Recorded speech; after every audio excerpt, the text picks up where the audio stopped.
കായംകുളത്ത് CPM കോൺഗ്രസ് സംഘർഷം. പ്രവർത്തകർക്കും പോലീസുകാർക്കും പരിക്കേറ്റു.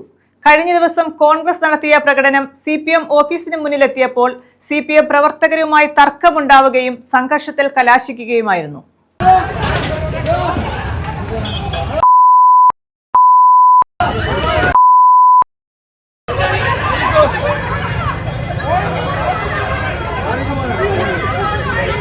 കായംകുളത്ത് കോൺഗ്രസ് CPM സംഘർഷത്തിലാണ് ഇരുവിഭാഗം പ്രവർത്തകർക്കും പോലീസിനും പരിക്കേറ്റത്. DCC general secretary K. Pushpadas, Congress south block president Chirappurath Murali, youth Congress സംസ്ഥാന vice president Aritha Babu, DYFI ജില്ലാ കമ്മിറ്റി അംഗം മിനീസ, ബ്ലോക്ക് കമ്മിറ്റി അംഗം അതുൽജിത്ത്, കാശി, അനന്തു എന്നിവർക്കാണ് പരിക്കേറ്റത്. പുഷ്പദാസിനെ ആലപ്പുഴ മെഡിക്കൽ കോളേജ് ആശുപത്രിയിൽ പ്രവേശിപ്പിച്ചു.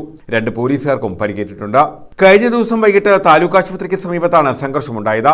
കോൺഗ്രസ് ഓഫീസിന് മുന്നിലിരുന്ന ഫ്ലെക്സ് ബോർഡുകൾ ചൊവ്വാഴ്ച CPM പ്രവർത്തകർ തകർത്തെന്ന് കോൺഗ്രസ് ആരോപിച്ചിരുന്നു. ഇതിൽ പ്രതിഷേധിച്ച ബുധനാഴ്ച വൈകിട്ട് കോൺഗ്രസ് പ്രവർത്തകർ പ്രകടനം നടത്തി.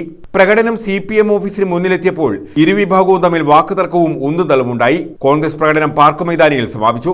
തുടർന്ന് CPM പ്രവർത്തകരും പ്രകടനം നടത്തി. താലൂക്ക് ആശുപത്രിക്ക് മുന്നിൽ ഇരുവിഭാഗവും തമ്മിൽ വീണ്ടും വാക്കുതർക്കവും സംഘർഷവും ഉണ്ടായി. CPM ഏരിയ കമ്മിറ്റി ഓഫീസിലെ ചെടിച്ചട്ടികളും മറ്റും പരസ്പരം വലിച്ചെറിഞ്ഞു.